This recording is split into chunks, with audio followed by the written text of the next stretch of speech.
US and Israel attack major combat operation का announcement Trump ने किया है। ईरान के खिलाफ मिसाइल अटैक भी चल रहा था, उसको लेकर क्या कहेंगे? देखिए, सबसे बड़ी बात यह है कि देश के प्रधानमंत्री वज़ीर आज़म का जो इजराइल का दौरा था वो बड़ा अनटाइमली था और वज़ीर आज़म नरेंद्र मोदी को अपने एडवाइज़र से सवाल करना चाहिए कि क्या ये सही वक्त था इजराइल का दौरा करने के लिए। अगर वज़ीर आज़म का एयरक्राफ्ट मिड एयर में होता और इस तरह का हमला होता तो फिर इसका जिम्मेदार कौन होते?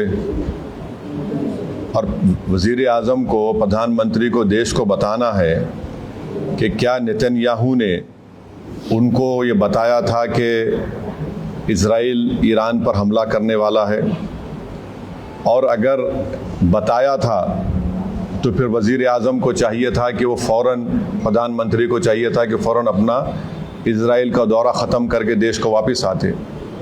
मैं इसलिए कह रहा हूँ कि अटल बिहारी वाजपेयी 1979 में चाइना गए थे और जब वियतनाम पर हमला हुआ अटल बिहारी वाजपेयी वापस आ गए देश को।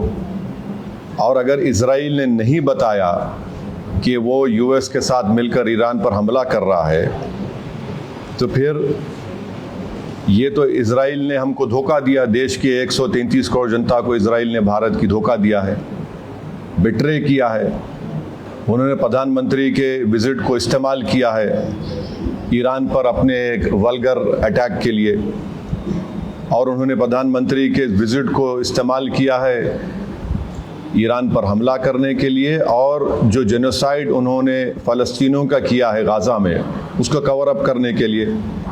और तीसरा, उसमें मैसेज ये जाएगा कि भारत ईरान के साथ नहीं खड़ा है, भारत इजराइल के साथ खड़ा है। और भारत को क्या हासिल हो रहा है इस हमले से, बताइए? कुछ फ़ायदा हुआ भारत को इस हमले से? छठी बात यह है कि 10 मिलियन भारत के नागरिक गल्फ कंट्रीज में रहते हैं, 10 मिलियन। उन आम उस देश के आम नागरिक पर क्या मैसेज जाएगा कि प्रधानमंत्री मोदी के विजिट के ख़त्म होने के फ़ौरन बाद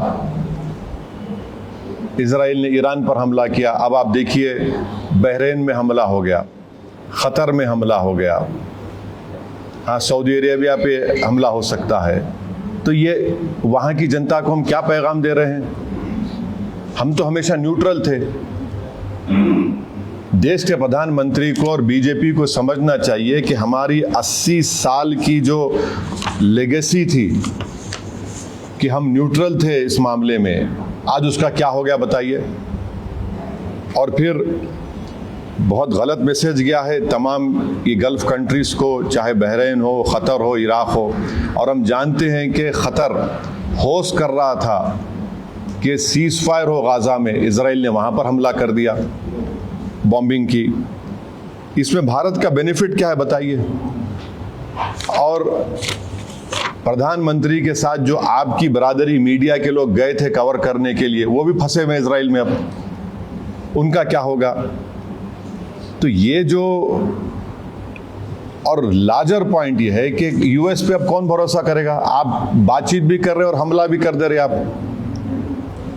तो ये सवालात हैं जिससे देश के प्रधानमंत्री को, बरसर इख्तियार जमात को, बीजेपी को इसका जवाब देना पड़ेगा।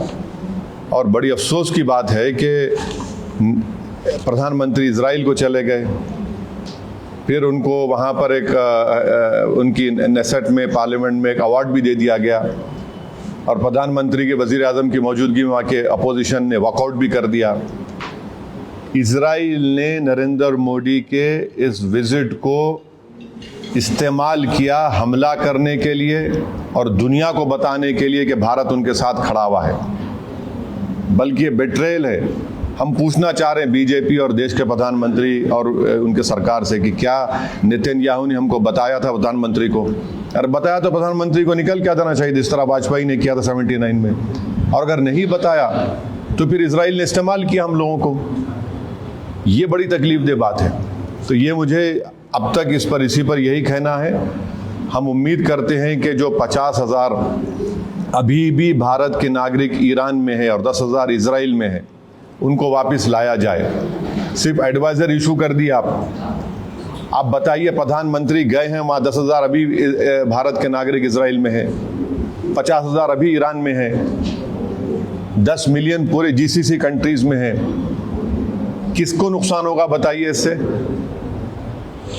ये हमारे 10 मिलियन भारत के नागरिक अपनी गाढ़े खून पसीने की कमाई भारत को भी जाते हैं फॉरेन एक्सचेंज के तौर पर। नेशनल इंटरेस्ट क्या सर्व हुआ हमारा बताइए प्रधानमंत्री के जाने के बाद? ये हमारे सवालात हैं। Thank you very much.